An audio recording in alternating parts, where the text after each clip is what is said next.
وہاں مولانا فیض الحسن جیسے بے مثال استاد ملے۔ اس وقت تک اورینٹل کالج گورنمنٹ کالج کی ہی عمارت کا ایک حصہ تھا۔ دونوں کالجز کے درمیان بعض مضامین کے سلسلے میں باہمی تعاون اور اشتراک کا سلسلہ جاری تھا۔ 1898 میں اقبال نے BA پاس کیا اور MA فلسفہ میں داخلہ لے لیا۔ وہاں پروفیسر تھامس آرنلڈ کا تعلق میسر آیا، جنہوں نے آگے جا کر اقبال کی علمی اور فکری زندگی کا ایک حتمی رخ متعین کیا۔ اقبال نے 1899 میں MA کا امتحان دیا اور پنجاب بھر میں اول آئے۔ اس دوران شاعری کا سلسلہ بھی چلتا رہا۔ نومبر 1899 کی ایک شام کچھ بے تکلف ہم جماعت انہیں حکیم امین الدین کے مکان پر ایک محفل مشاعرہ میں کھینچ لائے۔ بڑے بڑے سکہ ور اساتذہ اپنے شاگردوں کی ایک کثیر تعداد سمیت شریک تھے۔ سننے والوں کا بھی ایک ہجوم تھا۔ اقبال کی باری آنے پر جب انہوں نے یہ غزل پڑھنا شروع کی کہ موتی سمجھ کے شان کریمی نے چن لیے قطرے جو تھے میرے ارک انفال کے، تو اچھے اچھے استاد اچھل پڑے اور بے اختیار ہو کر داد دینے لگے۔ یہاں سے اقبال کی بحیثیت شاعر شہرت کا آغاز ہوا۔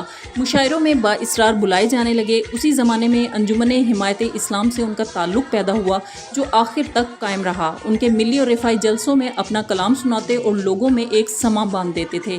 اقبال کی مقبولیت نے انجمن کے بہت سے کاموں کو آسان کر دیا۔ کم از کم پنجاب کے مسلمانوں میں سماجی سطح پر دینی وحدت کا شعور پیدا ہونا شروع ہو گیا، جس میں اقبال کی شاعری نے ایک بنیادی کردار ادا کیا۔ اقبال نے مختلف حالات میں 4 شادیاں کیں۔ ان کی پہلی شادی 1895 میں ہوئی جب ان کی عمر 18 سال تھی۔ ان کی دلہن کریم بی بی ایک گجراتی طبیب خان بہادر عطا محمد خان کی بیٹی تھیں، جن سے ان کی ایک بیٹی معراج بیگم اور ایک بیٹا آفتاب اقبال تھے جو بیرسٹر بنے۔ اقبال اور کریم بی بی کے درمیان علیحدگی ہو گئی، اس کے باوجود وہ اپنی موت تک ان کی مالی مدد کرتے رہے۔ علامہ اقبال کی دوسری شادی 26 اگست 1910 کو حکیم نور الدین کی بھانجی سے ہوئی۔ اقبال کی تیسری شادی مختار بیگم کے ساتھ 1914 میں ہوئی۔ ان سے ایک بیٹا ہوا، لیکن ماں اور بیٹا دونوں 1924 میں پیدائش کے فوراً بعد انتقال کر گئے۔ بعد میں اقبال نے سردار بیگم سے شادی کی اور وہ ایک بیٹے اور ایک بیٹی کے والدین بن گئے۔ بیٹا جاوید اقبال جو سپریم کورٹ آف پاکستان کے سینئر جسٹس بنے، اور بیٹی منیرہ بانو۔ منیرہ کے بیٹوں میں سے ایک مخیر اور سماجی شخصیت یوسف صلاح الدین ہیں۔ MA پاس کرنے کے بعد اقبال 13 مئی 1899 کو اورینٹل کالج میں عربک ریڈر کے طور پر متعین ہو گئے۔ اسی سال آرنلڈ بھی عارضی طور پر پرنسپل مقرر ہو گئے تھے۔ اقبال تقریباً 4 سال تک اورینٹل کالج میں رہے، البتہ بیچ میں 6 ماہ کی رخصت لے کر گورنمنٹ کالج میں انگریزی بھی پڑھائی۔ اعلیٰ تعلیم کے لیے وہ امریکہ یا کینیڈا جانا چاہتے تھے، مگر آرنلڈ کے کہنے پر اس مقصد کے لیے انگلستان اور جرمنی کا انتخاب کیا۔ 1904 کو آرنلڈ جب انگلستان واپس چلے گئے تو اقبال نے ان کی دوری کو بے حد محسوس کیا۔ اقبال کا دل چاہتا تھا کہ اڑ کر انگلستان پہنچ جائیں۔ اورینٹل کالج میں اپنے 4 سالہ دورہ تدریس میں اقبال نے واکر کی کتاب پولیٹیکل اکانومی کا اردو میں تلخیص و ترجمہ کیا اور شیخ عبد الکریم الزہری کے نظریہ توحید مطلق پر انگریزی میں مقالہ لکھا، جو 1904 میں شائع ہوا۔ اردو میں یہ اس موضوع پر اولین کتابوں میں سے ہے۔ اورینٹل کالج میں بطور عربی ریڈر ملازمت ختم ہو گئی تو 1903 میں اسسٹنٹ پروفیسر انگریزی کی حیثیت سے اقبال گورنمنٹ کالج جانے لگے۔ بعد میں فلسفے کے شعبے میں چلے گئے، وہاں پڑھاتے رہے، یہاں تک کہ 1 اکتوبر 1905 کو یورپ جانے کے لیے 3 سال کی رخصت لے لی۔ 25 دسمبر 1905 کو علامہ محمد اقبال اعلیٰ تعلیم کے لیے انگلستان چلے گئے اور کیمبرج یونیورسٹی میں داخلہ لے لیا۔ کیونکہ کالج میں ریسرچ اسکالر کی حیثیت سے گئے تھے، اس لیے ان کے لیے عام طالب علموں کی طرح ہاسٹل میں رہنے کی پابندی نہ تھی۔ قیام کا بندوبست کالج سے باہر کیا گیا۔ 1906 میں اقبال نے بیچلرز کی ڈگری حاصل کی اور اسی سال بیرسٹری کے لیے لنکنز ان کالج میں داخلہ لے لیا اور پروفیسر براؤن جیسے فاضل اساتذہ سے رہنمائی حاصل کی۔ اس کے بعد آپ جرمنی چلے گئے، جہاں میونک یونیورسٹی سے آپ نے فلسفہ اور PhD کی ڈگری حاصل کی۔ اگست 1908 میں اقبال لاہور آ گئے۔ 1 مہینے کے بعد ہائی کورٹ پنجاب میں وکالت شروع کر دی۔ اس پیشے میں کچھ ہی دن گزرے تھے کہ MAO کالج علی گڑھ میں فلسفہ اور گورنمنٹ کالج لاہور میں تاریخ کی پروفیسری کی پیشکش کی گئی، مگر اقبال نے اپنے لیے وکالت کو مناسب جانا اور دونوں اداروں سے معذرت کر لی۔ البتہ بعد میں حکومت پنجاب کی درخواست پر 10 مئی 1910 میں گورنمنٹ کالج میں عارضی طور پر فلسفہ پڑھانا شروع کر دیا، لیکن ساتھ ساتھ وکالت بھی جاری رکھی۔ مصروفیات بڑھتی چلی گئیں۔ کئی اداروں سے تعلقات پیدا ہو گئے۔ آہستہ آہستہ وقت گزرنے کے ساتھ معلمی اور وکالت کو ساتھ لے کر چلنا مشکل ہوتا جا رہا تھا۔ آخر کار 31 دسمبر 1910 کو گورنمنٹ کالج سے مستعفی ہوئے، مگر کسی نہ کسی حیثیت سے کالج کے ساتھ تعلق برقرار رکھا۔ گورنمنٹ کالج ہی نہیں بلکہ پنجاب اور بر صغیر کی کئی دوسری جماعتوں کے ساتھ بھی اقبال کا تعلق پیدا ہو گیا تھا۔ پنجاب، علی گڑھ، الہ آباد، ناگپور اور دہلی یونیورسٹی کے ممتحن بھی رہے۔ ان کے علاوہ بیت العلوم، حیدرآباد، دکن کے لیے بھی تاریخ اسلام کے پرچے مرتب کرتے رہے۔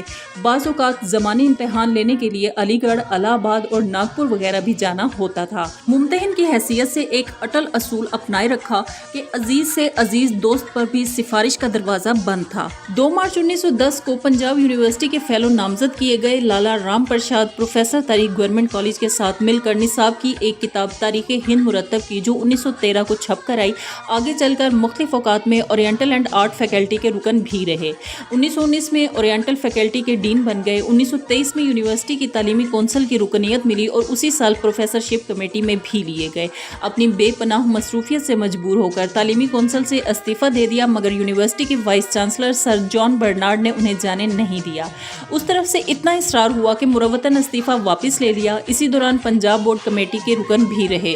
میٹرک کے طلبہ کے لیے فارسی کی ایک نصابی کتاب آئینہ نجم مرتب کی، جو 1927 میں شائع ہوئی۔ غرض پنجاب یونیورسٹی سے اقبال 1932 تک منسلک رہے، پھر انہوں نے اپنا قدم سیاست میں رکھا۔ 13 اپریل 1919 کو امرتسر شہر کے جلیانوالہ باغ میں ایک احتجاجی جلسہ کیا گیا۔ رسوائے زمانہ جنرل ڈائر نے لوگوں کو گھیرے میں لے کر اندھا دھند فائرنگ کروائی اور سینکڑوں لوگوں کو موت کے گھاٹ اتار دیا گیا، جنہیں تاریخ میں بچر آف امرتسر کے نام سے یاد کیا جاتا ہے۔ گو کہ اقبال نے اس زمانے میں خانہ نشینی اختیار کر لی تھی، لیکن اس حادثے کی دھمک ان کے دل تک جا پہنچی۔ انہوں نے مرنے والوں کی یاد میں مختلف اشعار کہے۔ تیری دعا سے قضا تو بدل نہیں سکتی، مگر ہے اس سے یہ ممکن کہ تو بدل جائے۔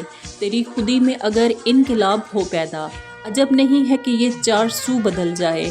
وہی شراب وہی ہائے ہو رہے باقی، طریقے ساقی و رسم کدو بدل جائے۔ تیری دعا ہے کہ ہو تیری آرزو پوری، میری دعا ہے تیری آرزو بدل جائے۔ اقبال کو سب سے پہلے اپنی جوانی میں قومی امور میں دلچسپی پیدا ہوئی۔ 1908 میں انگلستان سے واپسی کے بعد انہیں پنجابی اشرافیہ کی طرف سے کافی پذیرائی ملی اور ان کا میاں محمد شفیع سے گہرا تعلق رہا۔ جب آل انڈیا مسلم لیگ کو صوبائی سطح تک پھیلایا گیا اور محمد شفیع کو پنجاب مسلم لیگ کی ساختی تنظیم میں نمایاں کردار ملا، تو اقبال کو شیخ عبدالعزیز اور مولوی محبوب عالم کے ساتھ تیسرا جوائنٹ سیکرٹری بنایا گیا۔ نومبر 1926 میں دوستوں اور حامیوں کی حوصلہ افزائی سے اقبال نے مسلم ضلع لاہور سے پنجاب قانون ساز اسمبلی کی نشست کے لیے الیکشن لڑا اور اپنے مخالف کو 3177 ووٹوں کے فرق سے شکست دی۔ انہوں نے کانگریس کے ساتھ اتحاد میں مسلمانوں کے سیاسی حقوق اور اثر و رسوخ کی ضمانت کے لیے جناح کی پیش کردہ آئینی تجاویز کی حمایت کی اور دھڑے بندیوں کو دور کرنے اور مسلم لیگ میں اتحاد کے حصول کے لیے آغا خان اور دیگر مسلم رہنماؤں کے ساتھ مل کر کام کیا۔